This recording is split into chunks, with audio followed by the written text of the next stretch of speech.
All right. So first of all, thank you very much for still being here at this sort of late hour of the day. And what I will do is I want you to leave this room with a better understanding of how some of the largest Asian family conglomerates prepare, execute, and then continue the moment of succession. And I got a beautiful picture from earlier presentations, which was the baton. And this is totally uncoordinated, but what I want to speak about is about passing the baton and how family capability in that moment matches the capability need of the portfolio. So what we're going to look at is how you basically match the internal capabilities of the family with the external capability needs of these large portfolios. We're speaking about 10 conglomerates. On average, they have 20 companies under their holding structures, publicly listed, non-publicly listed, joint ventures, etc. And we were just very fortunate to work with them over the last 7 years and to have sort of this insight. I got very, very beautiful sort of analogies already. Biology, right? How to sort of have a biological response to your environment. I have entrepreneurial reshaping of the path and the portfolio, and then I have the baton from Anne-Sophie, which you sort of had as a little picture in one of your presentations at the moment. Now, if we speak about the baton, what do we speak about? We normally speak about a race, right? Where two athletes pass a baton. So in order to explain to you how an athlete thinks, what we can do is we can go back to my past, because that's what I did for a long time. Before I became professor of global family businesses at Munich Business School 10 years ago, I was a professional athlete, and I did this most of my time. Now I sit on airplanes and cruise through the air. Back in the time, I used to hang in the air because I was just trying to jump very high without killing myself, right? So now what does an entrepreneur normally do? He recognizes his environment. He recognizes the objects around him. He very much recognizes how he as a subject is sort of powerful at the moment, which capability does he have at that moment, and then he matches. So he might have a really good day, sometimes then he wins the competition, or he might have a really shitty day, then he rather goes slow, otherwise he kills himself. Okay? So what does that mean for family business succession, and how can we build the bridge between an athlete and family business succession? Well, we often see this picture, right? Now, if we see this picture, we see a moment in time. And then we sort of have this tendency to judge whether succession worked at that moment in time or not. Now, the sort of unseen part of the story is that it's not a moment, but it's actually a process, because somebody gives and somebody receives, right? So we have one athlete who's the senior generation, who has a certain level of capability and power, and then we have the next generation who has to receive, who also has a certain level of capability and power. And what do they transfer? They transfer a portfolio, a company, or sort of an enterprise with multiple holdings. Now, if you want to make that successful, that moment, means that we have to recognize three moving parts. One is we have to recognize the energy and the power of the senior generation. Then we have to recognize the energy and the power of the junior generation. And then we have to recognize the character of what we are transferring, because we don't want to drop the baton. So now, let's look into this in more detail. We will do a two-step approach. First, we will look at the individuals, sort of the capability of the family members. And also, we will look at the portfolio, so the baton, what are we transferring? And I suggest that we start with the baton and look at the baton in more detail. The baton can have two characteristics. Either you transfer something which is sort of the platform of entrepreneurial opportunity in the future. That's a beautiful way of transferring the baton. Or you transfer something that looks a little bit more like this, right? Which is essentially you are transferring a burden for life to the next generation. You as the senior generation, you might be really happy that you pushed it over because you can buy a boat and retire, but you're actually transferring a problem and you're transferring a burden that the next generation has to deal for forever, for life. And especially in the markets that you look at, they are so diversified that sometimes they don't even know what they own anymore. That would be as if an athlete runs full power, tries to transfer to the next generation, but is transferring a juggling game of 20 balls. Naturally, it will fall in the moment of the transfer. Okay? So if we now look at the baton in more detail, what does the baton, how can you describe it? You can describe the portfolio, and by the way, this is an exploratory formula, so it's just for orientation. Yeah, it's not a mathematical formula. You can describe it in what's the strategic direction of the portfolio at the moment, what's the present performance of the portfolio, and what's the market environment. And based on that understanding, you can sort of monitor or design what is the capability need. Okay? Means, if you have something, that's sort of the green part, where company performance and market environment, it's all good, it's cruising, it's very stable, the company strategy is to be stable, to maintain, and maybe to slightly grow, you have a portfolio which needs capability to the extent of a pleasant morning run. So you don't even need an athlete. Yeah? Your next generation can actually be, doing this hard time, more or less, and can maybe not be too involved. It's still going to work. Because that's the nature of the baton, the nature of the portfolio.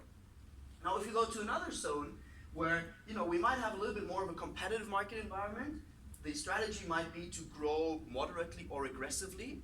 Still no disruption, no mega problems, but a little bit more challenging. We need someone who's sort of an aspiring professional, yeah? Who looks at the watch when he's running. Yeah? So has a capability that's a little bit higher. Then ultimately, two more, if you have something that you want to grow, moderately, maintain, or stabilize, but you're in very difficult market positions, right? Or you own a telephone book company that nobody needs in next year because everything is going through digital disruption, you need a marathon man. Yeah? So higher capability need towards the next generation. And then ultimately, if you have something that you want to grow aggressively, but you're in the midst of disruption, you need an Iron Man. Okay? Now the question here is that oftentimes in the moment of succession, senior generations want to pass on, and they basically want to pass it on to a clone of themselves. Right? And they don't really want to listen or recognize whatever the next generation is, capability-wise. So they're essentially throwing a baton to someone who might want to have a pleasant morning run because they were used to, especially in these markets, to be Ironman and marathon runners for the last 50 years. The result is you drop the baton. Okay? So let's match this with who is actually running. We have two parties, and the transfer process is not about transferring and giving, it's about giving and receiving at the same time. Right? Otherwise, this interaction is not going to work.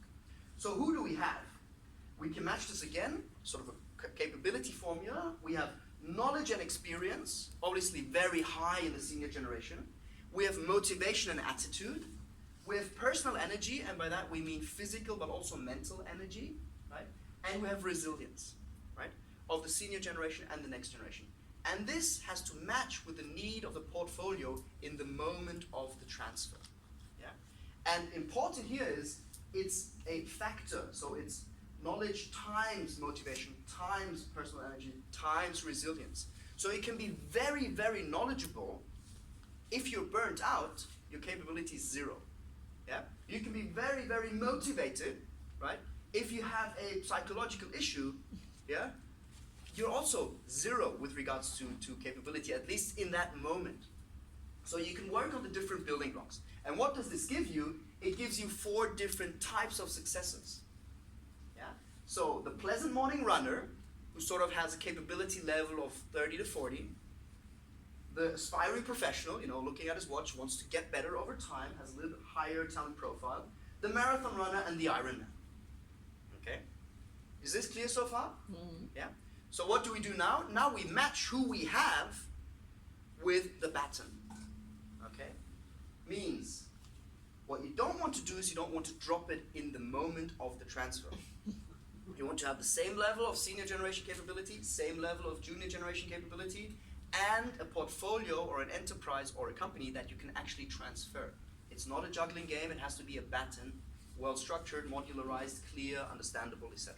Which in the markets that Devin spoke about, oftentimes is not there because their business is to be intransparent and to have a diversified portfolio, right? Otherwise, you're running a high risk of everybody understanding which business you're actually in. Okay.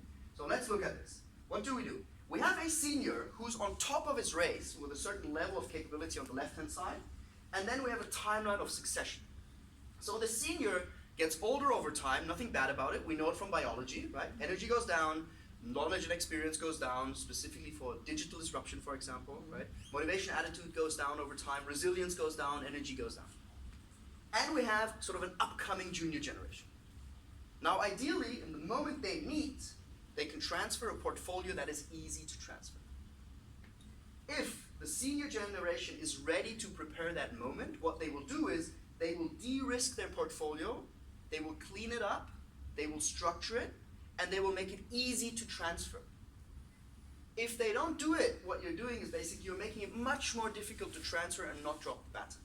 Next one, you could also decide to continue the way you are doing it now without de-risking the portfolio. What you're basically achieving is you are building an area of risk where basically you have to throw the baton because the next year is not ready, but you want to get out of it. And ultimately what we often see is you have entrepreneurs that are so on fire, they are so motivated, they've been Ironman all their life and they don't want to stop being an Ironman. So they continue to grow the portfolio in the last years of their entrepreneurial activity, but what you're basically doing is you are creating more headache for the next generation because they have to take all these balls over at some point. Okay? Now, hope that is clear. Let's now match it with who we have. Ideally, we have a match, or we have an Ironman, right? So they have more capability earlier, you can transfer earlier, and you can transfer a riskier portfolio. If you then move to the right, marathon man a little bit less, aspiring professional a little bit less, and then sometimes you have an unbridgeable gap, right?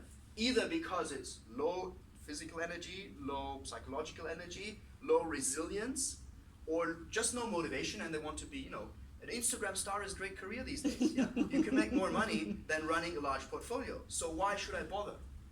And we had a really interesting presentation yesterday from Navneet from India about educating the next generation. If you have not sort of nurtured that attitude and that interest and that motivation and that passion to participate very early on, and all of a sudden you are turning 65 and your son or your daughter is turning 25 or 30, and then you want them to be passionate about what you're doing, you have already missed the boat, right? So you will naturally have an unbridgeable gap, and then you need to buffer it with external talent. Okay? So that's basically what I wanted to share with you, and very important, the last critical entrepreneurial challenge of a senior generation entrepreneur is not to fall, not to drop the baton, but to actually prepare the baton for transfer. Because that's when we speak about longevity, and that's when we speak about resilience. So any senior generation that you speak to, make them know that that's the ultimate entrepreneurial achievement, to pass the baton and to have someone to continue, because then we really prepare longevity. And because I see that we have a lot of women in the room, and transfer is not only about men, it's also about women. Thank you very much. This is the final presentation, and I wanted to leave you with this image of transfer, different talent profiles, and the baton for longevity over the long term. Thanks very much.